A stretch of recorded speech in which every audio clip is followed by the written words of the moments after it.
So Elon is suing OpenAI for $134 billion. What the fuck? Now we know every billionaire is evil, that's just a fact, but I bet you've never seen evil greed like this. And I'm not only talking about Elon here. The good thing is the case was settled on one technical issue, which disregarded the evil, the greed on both OpenAI and Elon Musk's side.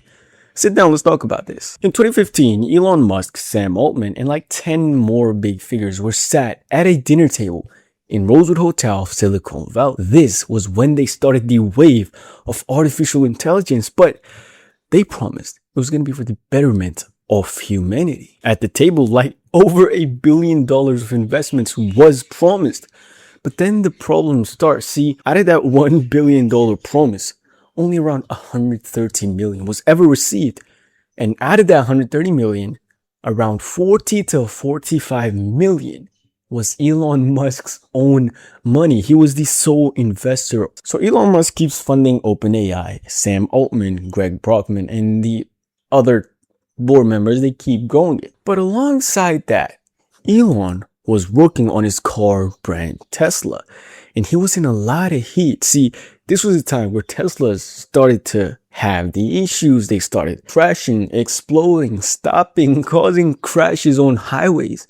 Elon had an idea, a very dirty idea. He thought, why don't I take over OpenAI? I'll be the sole leader of this upcoming wave of artificial intelligence, and I'll solve my car's biggest problems. So he goes into the boardroom and he demands becoming the CEO and merging OpenAI into Tesla. One of the boardroom members famously said this in response: that would be killing a dream. Obviously, the team rejected him. Who wouldn't? And that starts the chaos because Elon not only walks out of the boardroom, he walks out of the company itself. The sole biggest investor was nowhere. And that starts the issue of funding, the major issue of funding. And you might think, hey, it's OpenAI. Why can't it just sell shares or something?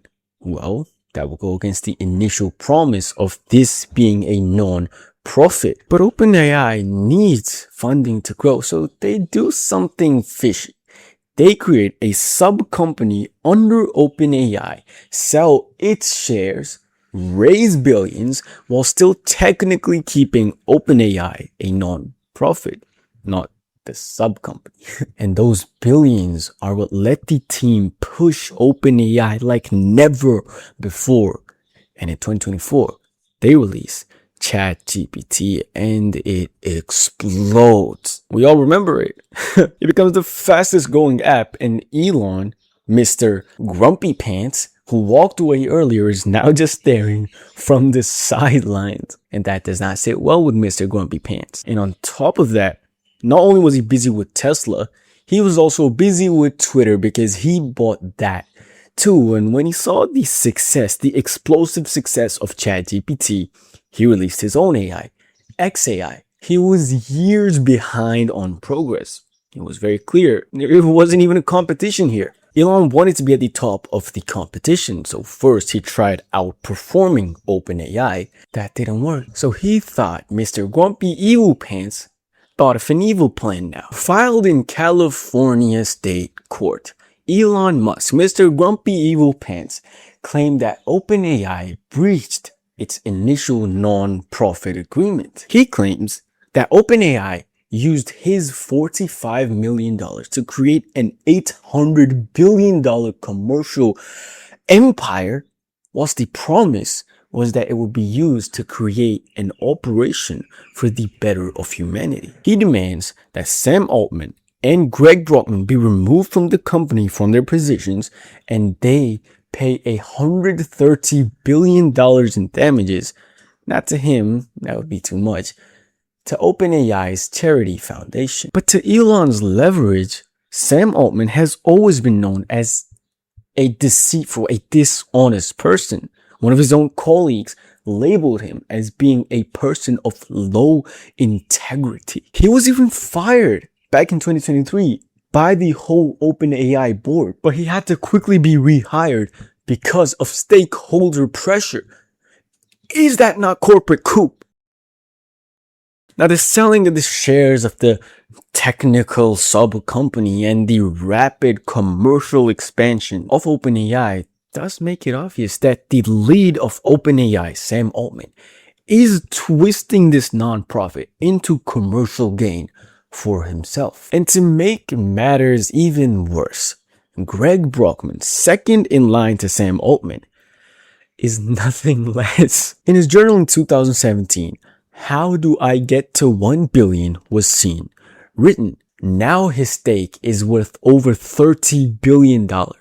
Elon Musk's lawyer claims, hey, you wanted to get to $1 billion. Why didn't you put the $29 billion back into the company itself, if it's for a non-profit? But the thing is, if I was the judge, I would definitely grant this case to OpenAI because there's an overwhelming amount of evidence that shows that Elon Musk isn't some saint for humanity. He's just another greedy billionaire, Mr. Grumpy Evil Billionaire Pants, Puss in Boots. Let me tell you why. First off, let's not forget he tried to encapsulate the whole company for his own commercial gain. Remember that? Yeah. On top of that, before the lawsuit, he tried to buy OpenAI out for $100 billion.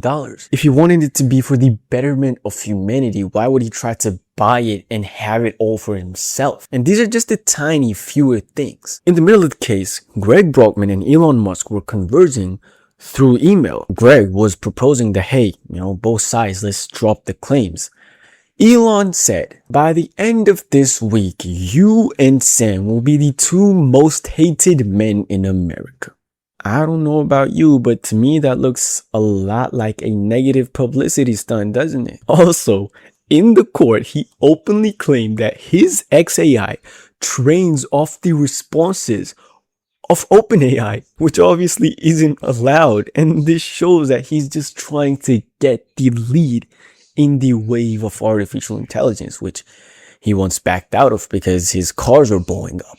But weighing both sides of the equation, Judge Yvonne Gonzalez-Rogers made the right decision in the wrong way, like getting the right answer in a math test, but using the wrong equation, some shit like that. Listen, sometimes the law is just a piece of paper and humans need to assess the situation creatively. But here the judge basically said to Elon, broski, ya too late, bruv. The judge basically said, you're too late. See, technically, Elon filed the case past the statute of limitations. Putting that simply, he filed it too late. Case dismissed. OpenAI won simply because of a technicality that Elon was late. And Elon later even tweeted, the judge and jury never actually ruled on the merits of the case, just on a calendar technicality. He also said, this creates a free license to loot charities if you can keep the looting quiet for a few years. And I agree with him on that. This was the wrong way to deal with the case. Despite it being a technical win, should have been decided on the merits. Even then, OpenAI would have won because in my opinion, this was Elon Musk's very carefully orchestrated plan to bring OpenAI down after outperforming them was out of the question. Or the equation. I don't know if you say out of the question. The funny thing is, OpenAI is now countersuing Elon for orchestrating this whole affair to slow down OpenAI by bringing bad publicity to them. They should win that case. Now, putting this whole tug of war between evil billionaires aside, what is it that we can learn out of this for a better future for ourselves? Listen, the best way to predict the future has always been to create it. The second best way has been to stalk who is creating it. Right now, the elites, the powerful, everyone who's creating the future, they're not focusing on oil, on gold, on diamonds, on raw materials. They're focusing on artificial intelligence because AI is the new oil. But please understand, instead of trying to get into AI now, Don't. You can't. You're literally going to be fighting with trillionaires. You can't do it. Instead, try to leverage the gaps it creates. Have a personality. Broadcast it. Have humanity. Have affection. Give it. Especially for businesses. With everything being run by emotionless, fake, scripted robots. Having personality, having character, having an essence of you to your business is what's going to make you stand out like the moon in a dark night sky. If you want to know how to add affection in your brand in a way that'll make conversions so much easier, read the top 4 lines I wrote for you in the video's description. Subscribe and watch this video next. I love you very, very much. And we'll talk next Saturday. Thank you. Holy shit! 25 minutes! How am I gonna edit this?